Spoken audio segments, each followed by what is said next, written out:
I'll be graduating from Harvard College in June and beginning a career in value investing. So I sure hope we're all right in thinking that this century will be just as good as the last for value investors.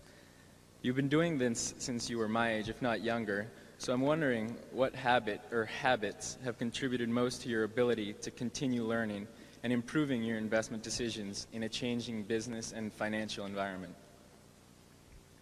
I would say that, at least in my case, I haven't been continually learning in terms of the basic principles.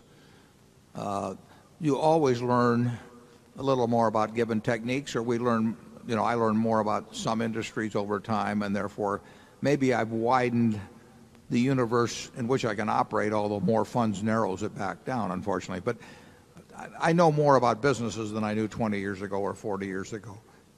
I haven't really changed the principles. The last change, the basic principles are still Ben Graham.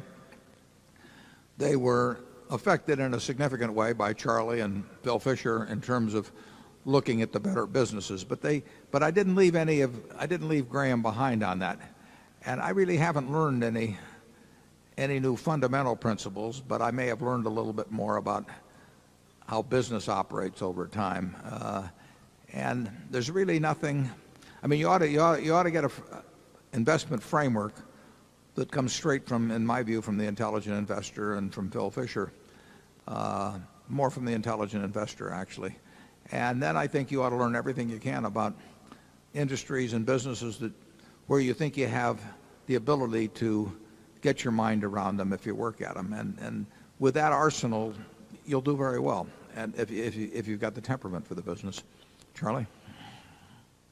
Yeah, well, of course, I've watched Warren all these decades, and he's learned a hell of a lot, even the last 20 or 30 years. So it's a game of continuing to learn, and he can denigrate this little frou-frou that enables him to pick the biggest oil company in China or this or that.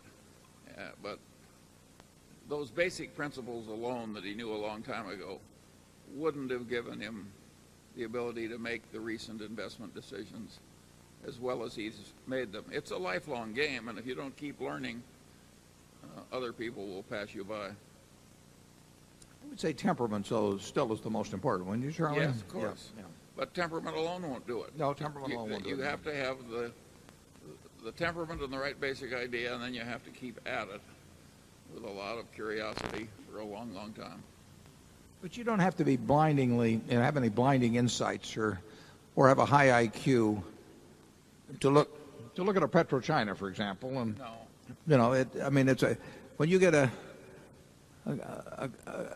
company that is doing 2.5 million barrels a day. That's 3.5% of the world, or 3% of the world's oil production. And they're selling based on U.S. prices, using WTI, as West Texas Intermediate as a base price, and where they have a significant part of the marketing and refining in a country. The tax rate's 30%. They say they're going to pay out 45% to you in dividends. Don't have unusual amounts of leverage. If you're buying something like that at well under half maybe a third of what comparable oil companies are selling for, that's not high-level stuff. I mean, you have to you have to be willing to read the reports. But I enjoy doing that. But you wouldn't say that requires any high-level insights or anything, Charlie? Well, when you were buying that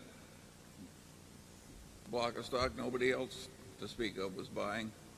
Thank heavens. The insights can't have been all that common. No, I think that takes a certain amount of what an old Omaha friend used to call uncommon sense. He used to say there is no common sense. When people say common sense, they mean uncommon sense.